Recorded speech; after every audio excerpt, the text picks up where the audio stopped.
बाबूजी की थाली। बाबूजी के लिए खाने की थाली लगाना आसान काम नहीं था। उनकी थाली लगाने का मतलब था थाली को विभिन्न पकवानों से इस तरह सजाना मानो ये खाने के लिए नहीं बल्कि किसी प्रदर्शनी में दिखाने के लिए रखी जानी हो। सब्जी, रोटी, दाल सब चीज व्यवस्थित तरीके से रखी जाती। घर में एक ही किनारे वाली थाली थी और वो थाली बाबूजी की थी। खाने की हर सामग्री की अपनी एक जगह थी बाबूजी की थाली में। मजाल है कोई चीज़ इधर से उधर रख दी जाए। 2 रोटी, उसके एक तरफ दाल, फिर कोई भी सब्जी, थोड़े से चावल और उसके साथ कोई भी मीठी चीज़। मीठे के बिना बाबूजी का खाना पूरा नहीं होता था। पहले घर में कुछ न कुछ मीठा बना ही रहता था और यदि ना हो तो शक्कर, घी, बूरा मलाई, कुछ भी हो, लेकिन मीठा बाबूजी की थाली की सबसे अहम चीज थी। और दूसरी अहम चीज थी पापड़।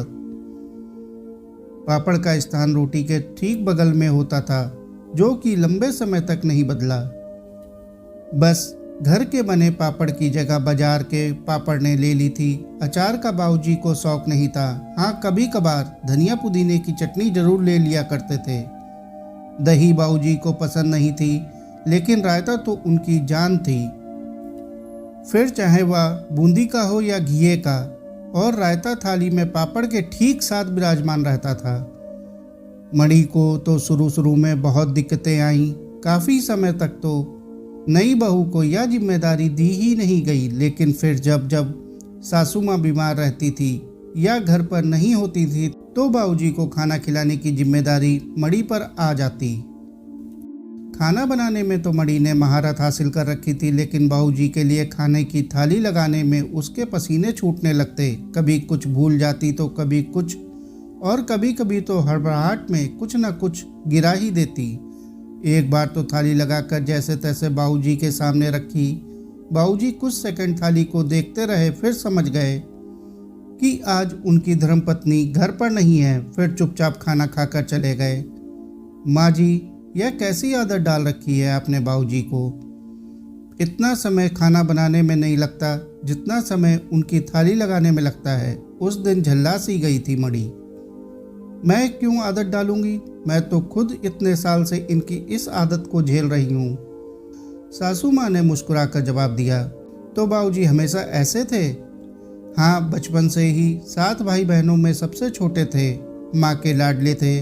खाना सही से नहीं खाते थे तो मेरी सास थाली में अलग अलग तरह के पकवान रखकर लाती थी कि कुछ तो खा ही लेंगे। और फिर धीरे धीरे तेरे बाबूजी को ऐसी आदत पड़ गई। उसके बाद मैं आई। पहले मुझे भी बहुत परेशानी हुई। थाली में कुछ भी उल्टा पुल्टा होता तो तुम्हारे बाबूजी गुस्सा हो जाया करते थे। वैसे स्वभाव के बहुत नरम थे, लेकिन शायद खुद ही अपनी इस आदत से मजबूर थे। अव्यवस्थित थाली उन्हें बर्दाश्त नहीं होती थी। शुरू का डर मेरी आदत में ही बदल गया। बाद में तो कुछ सोचना ही नहीं पड़ता था। हाथों को हर चीज अपनी जगह पर रखने की आदत पड़ गई थी। मणि भी अपनी सासू माँ की तरह धीरे धीरे आदी हो गई। अपने पूरे जीवन काल में बाबूजी ने कभी किसी चीज की अधिक चाह नहीं की थी। संतोषी स्वभाव के थे, लेकिन भोजन के मामले में समझौता नहीं करते थे। बहुत अधिक खुराक नहीं थी। थाली में प्रत्येक चीज थोड़ी थोड़ी मात्रा में ही होती थी। मणि तो कई बार हंसकर बोल दिया करती थी कि बाबूजी को खाने में क्वांटिटी नहीं वैरायटी चाहिए।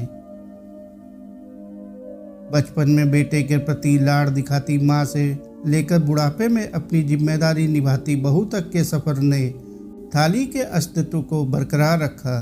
समय बीतता गया। अब मणि खुद सास बन चुकी थी। सासू माँ का देहांत हो गया था। बाबूजी भी काफ़ी बूढ़े हो चले थे। ज़्यादा खा पी नहीं पाते थे। समय के साथ थाली की वस्तुएं व आकार दोनों ही घटते गए।